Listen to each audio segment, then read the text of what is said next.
Capítulo 21. Los fantasmas de los reyes enanos del pasado. El túnel vibró ante el avance del exprimidor y las pisadas de los ogros que lo empujaban. Drizzt corría tras los demás, disparando flechas al artilugio mortal, o contra el techo para alcanzar a los orcos que empujaban la infernal máquina.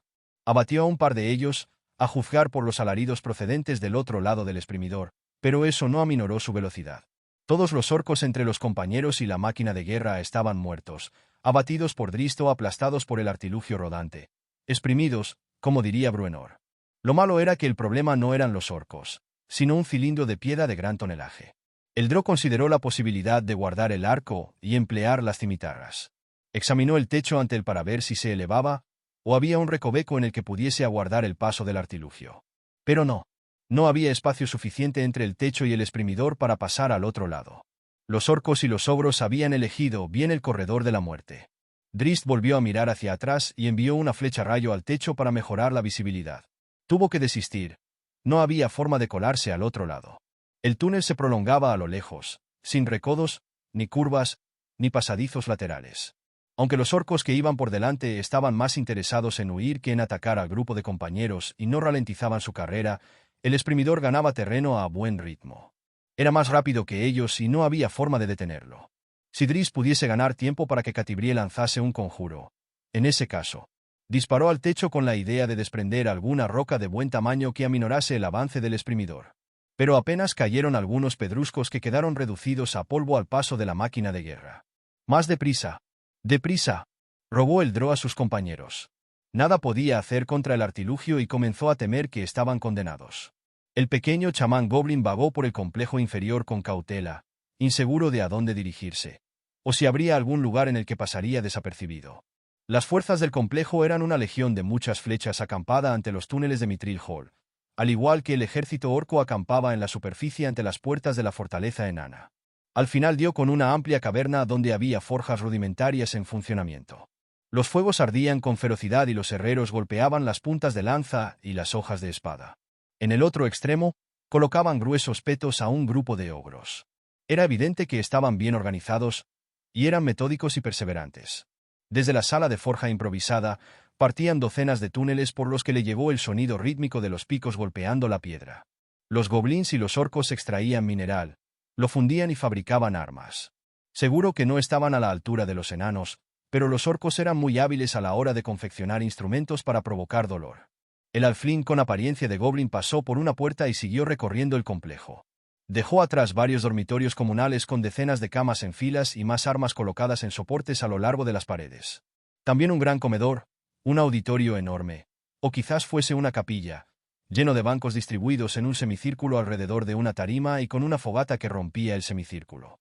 El halfling con apariencia de goblin apretó los labios al reparar en la mesa manchada de sangre que se alzaba en el borde de la tarima y en los grandes postes con grilletes, situados más atrás. Recordó el carnaval de los prisioneros de la antigua ciudad de Luskan, donde los magistrados presentaban a los criminales capturados en la ciudad y les infligían castigos crueles, torturas y muertes horripilantes entre los vítores de cientos de espectadores. Si los humanos se entretenían con espectáculos de crueldad tan extrema, ¿de qué serían capaces los orcos? Se acercó a la tarima y advirtió los montones de restos sobre el sucio suelo. Entrañas, sesos, charcos de sangre. Abandonó la estancia entre arcadas, buscando a dónde ir, en un sitio donde no había lugar para él. ¡Corred! ¡Corre!, azuzó Drizzt a los otros. El exprimidor estaba a escasos 5 pasos. Oyó el sonido de un cuerno. Fue una nota tan discordante que lo asoció con los orcos, porque lo cierto era que había sonado como un enorme eructo. «¡Mi rey!», retumbó una voz por el túnel y entonces Drizzt recordó la última vez que había oído ese mismo cuerno. Drizzt pasó al lado del espectro de Tibledorf Bent, que aguardaba con los brazos en jarras la llegada del artilugio. 5 pasos más tarde, vio cómo el exprimidor embestía a Bent.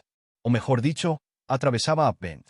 O mejor dicho, atravesaba la niebla en que se había transformado Bent.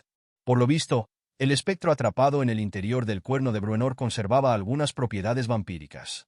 Los compañeros sabían que Bent recobraría su forma física al otro lado del exprimidor. Algo que acababan de averiguar los ogros que empujaban la máquina de guerra. «¡Seguid corriendo!», gritó Bruenor. «No los detendrá mucho tiempo». Drizzt aceleró hasta alcanzar a Catibriel y la agarró del brazo. «Un conjuro», le dijo, y los dos se detuvieron. «No os paréis», les advirtió Bruenor. Ah, lo que sea, le dijo Drist a la mujer. Catibrie repasó los conjuros y encantamientos de los que disponía para ese día, intentando decidir cuál de ellos podía ser útil en esa situación. La lucha tras la máquina cobró intensidad. Los rugidos y gritos de los ogros se mezclaban con los ocasionales «mi rey» del espectro del guerrero enano. Al final, Catibria sintió con determinación y se volvió frente al exprimidor. Comenzó a salmodiar. Tras el artilugio se hizo el silencio y casi de inmediato, la niebla del espectro derrotado se elevó por encima del exprimidor y voló de vuelta al cuerno mágico. Un instante después, la pesada maquinaria se puso en marcha de nuevo, con lentitud al principio, aunque cogiendo velocidad poco a poco. «Rápido», imploró Drist. Catibrie cerró los ojos y se llevó su rubí a los labios. Musitó el encantamiento hacia el interior de la gema, y pidió inspiración y fuerza al plano del fuego. Las llamas surgieron desde los pies de la mujer y ocuparon el espacio ante ella. Catibrie elevó las llamas a la pared a la derecha y éstas se extendieron de parte a parte del pasadizo. Tan pronto como el conjuro cobró vida, Drist agarró a la mujer por el brazo y ambos echaron a correr. El túnel comenzó a vibrar de nuevo bajo el peso de la máquina de guerra. Y de pronto, surgieron los gritos de sorpresa y dolor cuando los orcos alcanzaron la zona en llamas de Catibrie. Y el artefacto se detuvo de nuevo. Los compañeros no se detuvieron. Genwibar se unió a ellos poco después, cuando llegaron a una zona de la que partían túneles y se abrían varias cámaras laterales.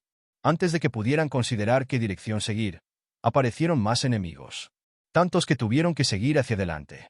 Los compañeros echaron un último vistazo atrás, hacia el lugar donde habían desaparecido Regis y Wulfgar. Solo les quedaba una opción: correr. Y corrieron. A través de roscas galerías, la mayoría excavadas por el clan de Bruenor largo tiempo atrás. Se encontraban en las antiguas minas inferiores, cerca de Mithril Hall. Otras manos, aparte de las de los enanos, habían trabajado en esas galerías. Incluso los Duergar, los llamados enanos grises, que habían habitado las entrañas de Mithril Hall durante los siglos del exilio del clan Batliamer, después de que el dragón Lóbrego expulsara al joven Bruenor y su clan de enanos de su hogar. Los compañeros atravesaron puertas y torcieron en cada esquina, pasando por cámaras anchas y estrechas, y por corredores que se bifurcaban en varias direcciones. Sin embargo, el enemigo seguía tras ellos y tenían pocas oportunidades de detenerse para elegir una ruta. Pronto se dieron cuenta de que los conducían de nuevo a algún sitio planeado de antemano. Los orcos, los ogros y los goblins bloqueaban todas las rutas posibles menos una. Sin dejar de correr, Atrogate y Bruenor cargaron a la vez contra una puerta que saltó en pedazos y dio paso a lo que parecía ser un almacén. Había herramientas de minería colgadas en una pared y perchas en la opuesta. La estancia tenía 3 puertas, cada una reforzada con pesadas barras de metal oxidado. «Un cuarto seguro», anunció Bruenor. En el pasado, cuando se explotaban esas minas, los enanos usaban esos cuartos para dormir o descansar. Bruenor imaginó la pared a su izquierda repleta de las indumentarias de los mineros. En el caso de un derrumbamiento, el cuarto resistiría. Era el santuario de los mineros. Pero no para ellos, con los monstruos pisándoles los talones. Siguieron hacia adelante, a través de la puerta frente a la que habían derribado. Llegaron a una mina y desde allí partía un túnel largo que ascendía. «¡Corred! ¡Corred! Ya estamos», chilló Bruenor, acelerando el paso. No había pasadizos laterales a la vista, solo una puerta metálica abierta al final del túnel. Bruenor la atravesó y rugió en señal de victoria. Los 4 entraron tras él, junto a Genwibar, y Drist cerró la puerta. Al parecer, la fortuna le sonreía, porque, aunque la puerta no estaba cerrada, al otro lado había una barra con la que podían trabarla. Atrogate ya estaba listo para colocar la barra. Con la ayuda de Drist, aseguró la puerta. Había viejos carros de hierro, carros para transportar el mineral, esparcidos por la estancia, 2 de ellos sobre los raíles que discurrían bajo la otra puerta de la mina. «Ah, mis túneles y mis muchachos», dijo Bruenor, caminando hacia la puerta. «Volveremos, perros orcos, y encontraremos a mi chico y a Rumblebelly». Tras la segunda puerta había un pasadizo corto y empinado. De la pared opuesta colgaban enormes cabestrantes y poleas, y había grandes montones de cadenas pesadas y oxidadas en el suelo. Las vías seguían hacia arriba, hasta lo que había sido en el pasado el portal al complejo principal de Mithril Hall. Pero ahora esas vías morían en un muro sólido de hierro. «¿Lo han sellado?», murmuró Bruenor, caminando hasta el muro. Colocó una mano contra el metal. «Por el culo peludo de Moradin, esto impide el paso a los orcos. ¿Y a nosotros?». Se volvió hacia sus amigos, su alicaído semblante fiel reflejo de su estado de ánimo, cuando la puerta metálica tras ellos retumbó bajo el impacto demoledor de un martillo. No hay salida, elfo, dijo Bruenor. Ni provisiones, añadió Catibrie. Regis, susurró, cruzando su mirada con la de Bruenor. El estruendo de un segundo impacto hizo vibrar el suelo y levantó una polvareda alrededor de los amigos. Tienen un ariete, supuso Atrogate, y soltó una carcajada, como si la forma en la que los orcos los habían conducido a esa ratonera fuese algo cómico. El sonido de un grillete cerrándose hizo volver a Wulfgar al mundo de los vivos. Le dolía el hombro, lo más probable era que hubiese sufrido un desgarro. Tenía una tibia fracturada y esa pierna inútil. La otra también le dolía y no era capaz de apoyarse en ella. Por lo tanto, colgaba de los grilletes aguantando su peso por las muñecas. El roce del metal le desgarraba la piel y la carne de las muñecas. Acabaría por perder una mano, y la segunda seguiría la suerte de la primera. Entonces se desplomaría en el suelo y sus captores le infligirían nuevos tormentos. Tenía un lado de la cara tan hinchado que había perdido la visión del ojo y le costó un buen rato abrir el párpado del otro, que estaba cubierto de sangre coagulada. Gimió, aunque hasta ese gesto le dolió. Se encontraba en una estancia amplia, sombría y rectangular. Estaba colgado en el centro de una de las paredes más largas. Había antorchas dispuestas de forma irregular y las áreas iluminadas se confundían con otras inmersas en la oscuridad. La cámara contaba con 2 niveles. El más elevado lo formaban los lados más largos del rectángulo mientras que la franja central quedaba más baja. Al fondo a la izquierda, en centro del muro más corto, se abría un túnel. Había mesas y postes con grilletes, y repisas con instrumentos de tortura. Vio restos putrefactos de algunos desgraciados amarrados aún a las mesas y los postes. Al advertir los cadáveres corrompidos, Wulfgar fue consciente del hedor que reinaba en la sala. Reparó en el foso que había en el centro del nivel inferior. Una oquedad de buen tamaño. Y entre las sombras, el bárbaro percibió que se movía algo, aunque no pudo distinguir qué clase de criaturas merodeaban allí abajo. También se dio cuenta de que pendían más grilletes de la pared y de que no era el único prisionero. De hecho, había muchos más desgraciados compartiendo su suerte. Varios enanos magullados y maltrechos oscilaban sobre el suelo, demasiado bajos para hacer pie. Al igual que unos cuantos humanos y goblins, cuya corta estatura tampoco les permitía hacer pie. A juzgar por su inmovilidad, Wulfgar supuso que muchos de los cautivos ya estaban muertos. Una criatura de aspecto repulsivo recorría la parte inferior de la estancia con 2 goblins tras ella. Era demasiado baja para ser un ogro y demasiado ancha para ser un orco. Era un ogroide. Wulfgar había luchado contra seres como ese en el pasado. Y eran criaturas sanguinarias y estúpidas, un mestizaje repugnante de orcos y ogros, con la ferocidad de los primeros y la inteligencia de los segundos. El ogroide recogió algo que había debajo de una lona que cubría un carro a la izquierda de Wulfgar, cerca de la entrada al túnel. La criatura sacó el cadáver mutilado de un orco y lo arrastró por el tobillo dejando un rastro de entrañas, sangre y fluidos tras ella. El brutal torturador fue hasta el borde del foso y arrojó el cadáver a su interior. Nada más caer, Wulfgar oyó los gruñidos hambrientos de bestias monstruosas junto a chasquidos de fauces inimaginables. Los goblins que caminaban tras el torturador daban saltitos y reían, complacidos ante el espectáculo. Uno de ellos recogió las entrañas que colgaba del borde del foso y a punto estuvo caer dentro cuando uno de los monstruos tiró de ellas desde abajo. A Wulfgar se le ocurrió que quizás solo estuviese sorbiendo el extremo del intestino. El goblin soltó la tripa en el último instante, aunque no pudo evitar caer al suelo. Su compañero se rió a carcajadas. Wulfgar no supo qué pensar. Tuvo la sensación de que la perversidad ante él pertenecía a una pesadilla infantil, con monstruos como los que un niño imaginaba bajo su cama. Recordó la larga caída por la rampa y supo que su fin era inevitable. Deseó que sus amigos hubiesen podido escapar, y que él tuviera una muerte rápida. Se sintió desvanecer. No supo cuánto tiempo había pasado inconsciente cuando lo despertó el ruido que hizo el ogroide al saltar al piso superior y acercarse a él. La criatura lo olisqueó, soltó un gruñido y luego echó a andar, pasando por delante de un enano y un goblin. Se detuvo ante un segundo enano y lo empujó. El enano pateó al ogroide con sus pies descalzos y mugrientos, pero la bestia encajó los golpes sin pestañear. Luego alargó la mano y cogió al enano por el tobillo y tiró de la pierna hacia arriba, mientras el enano se retorcía e intentaba defenderse con la otra pierna. En vano. El carcelero miró al enano fijamente y, a continuación, le arrancó los dedos del pie de un mordisco. El pobre desgraciado aulló de dolor. El ogroide soltó una risotada, mientras masticaba, y siguió con su recorrido. Escogió a 2 enanos y un goblin y con una larga pértiga metálica, similar a un atizador, enganchó las cadenas de los grilletes y descolgó a los cautivos. Luego los arrastró tirando de las cadenas y los goblins que lo acompañaban fueron tras el siniestro grupo haciendo restallar unos látigos. Uno de los goblins prisioneros se resistió, ante lo que el ogroide levantó el brazo con la cadena en la mano, y lo bajó con brusquedad. La cadena se agitó con la fuerza de un latigazo y zarandeó al goblin con violencia. A continuación, pegó un tirón repentino y el goblin no pudo evitar caer al suelo. Los goblins carceleros saltaron sobre el caído y se enzarzaron a patadas, puñetazos y mordiscos hasta que el ogroide les ordenó que se detuviesen. La procesión reanudó su marcha, con el ogroide tirando de las 3 cadenas, sin que el maltrecho goblin opusiera resistencia alguna. Bajaron al nivel inferior y los echó al carro en un montón. Luego se metieron en el túnel. Wulfgar dejó caer la cabeza, abatido. Casi envidió a los 3 prisioneros, que marchaban, sin duda, hacia una horrible y agónica muerte. También a él le llegaría el turno de formar parte del macabro carnaval que aguardaba al final del túnel. Y cuanto antes le tocara, mejor. Cuando derriben la puerta, tenemos que correr, dijo Bruenor a los otros. Su voz se perdió entre el estruendo provocado por una nueva arremetida del ariete contra la puerta. Usa tus cimitarras para abrirte paso, elfo, y te seguiremos, añadió el enano. ¿Nos quedamos juntos, o nos separamos?, preguntó Drist. Catibrie le dirigió una mirada horrorizada.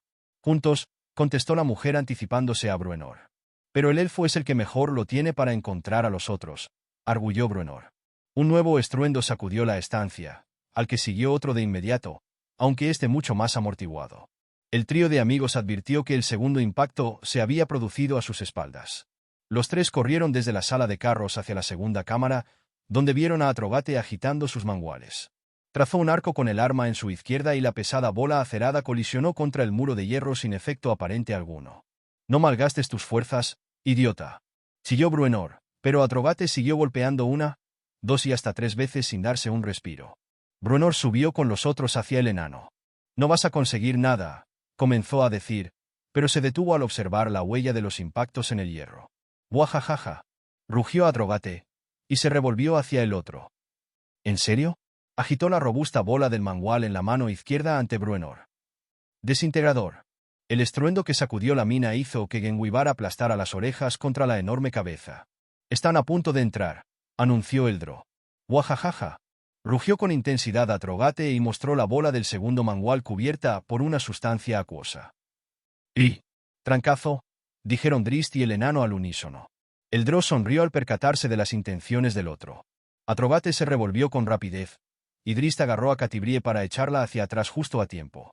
Cuando Atrogate incrustó trancazo en el muro de hierro, en el mismo lugar donde previamente había colisionado Desintegrador, se produjo un estallido que retumbó con tanta fuerza como los impactos del ariete contra la puerta tras ellos.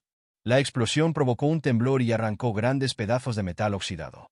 Desintegrador estaba impregnado de una sustancia especial que corroía el metal, y la bola del segundo mangual, trancazo, exudaba aceite de impacto. Desintegrador surgió una vez más, inyectando el corrosivo en el hierro. Y a continuación atacó trancazo, y el aceite de impacto provocó una nueva explosión. Una tercera embestida consiguió abrir un agujero de buen tamaño. La otra puerta sufrió una nueva acometida del ariete. Genwibar, que había corrido hacia la puerta, rugió, y uno de los monstruos soltó un aullido de agonía. «Han abierto un hueco y van a quitar la barra», gritó Drist. Corrió hacia la puerta con Taulmaril en la mano y lanzó una andanada de rayos hacia el hueco abierto por los orcos. «¡Quedaos conmigo!», chilló Atrogate, y envió a Desintegrador con trancazo de cerca y el hueco en el hierro se hizo más grande. «Ja, ja, ja. Mantened la fe en Atrogate». De repente, una flecha de ballesta voló desde el interior del orificio en el muro de hierro, rebotó en el borde y estuvo a punto de alcanzar a Atrogate. Bramó el enano, apartándose. «No disparéis, idiotas», chilló Bruenor en la lengua del Zone de los enanos. «No somos goblins. Soy Do. ¿Y quién eres tú?», preguntó una voz cautelosa, y entre las sombras más allá del hueco, Bruenor percibió movimiento. «¿Eres un Batleame?», inquirió otra voz con incredulidad. «Lo soy, y a punto de morir», gritó Bruenor, consciente de que no había tiempo para más explicaciones. «Y a vuestras manos si seguís disparando». Desde el otro lado les llegó el sonido de martillos golpeando el hierro para ampliar el hueco abierto por las poderosas armas de Atrogate y alisar sus bordes afilados. A continuación, alguien lanzó una lona y la mano de un enano se apresuró a alisarla. «Vamos, rápido», llamó una voz desde el otro lado. Atrogate arrojó sus armas por el agujero y a continuación saltó a su interior con los brazos por delante. Los enanos del otro lado lo agarraron por las manos y tiraron de él. Apenas desaparecieron sus pesadas botas por el hueco, Bruenor empujó a Catibrie para que fuese la siguiente. «Vamos, elfo», llamó a Drizzt. «No me esperéis», fue la respuesta del Drow. «Battleamer, vamos», chilló un enano desde el otro lado. El enano echó un rápido vistazo a su espalda y rezongando, se metió en el hueco, consciente de que lo mejor que podía hacer era abrir paso al Drow. Saltó al otro lado y apartó a los enanos que aguardaban. «Viene un elfo», anunció. «Drow», gritó uno de los enanos Battleamer y alzó su ballesta. Bruenor la apartó de un empellón. «Drizzt Do'Urden», le gritó Bruenor. «Amigo de Mithril Hall». Drizzt llegó a la carrera, saltó con agilidad a través del hueco y se volvió con el arco en la mano. «¿Quién?», chilló, y disparó una volea de flechas. «Estamos a salvo». Se apartó a un lado y la pantera entró como una exhalación. Y los enanos de Mithril Hall retrocedieron a toda prisa. «Está con nosotros», se apresuró a tranquilizarlos Bruenor, y acarició el musculoso lomo de la pantera para subrayar su afirmación. Drizzt se volvió de nuevo hacia el hueco, disparando Taulmaril sin cesar, sus flechas rayo repartiendo muerte entre los orcos y ogros perseguidores. «Planchas de hierro y piedras», bramó uno de los enanos Battleamer a sus compañeros. «Hay que taponar el agujero antes de que esto se llene de monstruos». Los enanos se sumieron en un aparente caos a ojos de un observador inexperto. Pero Bruenor sabía muy bien que no era así, que el desorden no era tal. Unos corrían a por martillos y remaches, otros en busca de planchas de metal para cerrar el hueco, mientras que los demás allá cargaban con piedras para apuntalar la reparación. Eran enanos de su clan, los Battleamer, y no habían perdido un ápice de su habilidad y talento durante las décadas del reinado de Connerad. Bruenor sonrió, orgulloso ante el despliegue de los enanos. Pero en cuanto la plancha estuvo colocada y cerró el paso a los monstruos, perdió la sonrisa, porque acababa de darse cuenta de que del otro lado también estaban Wulfgar y Regis.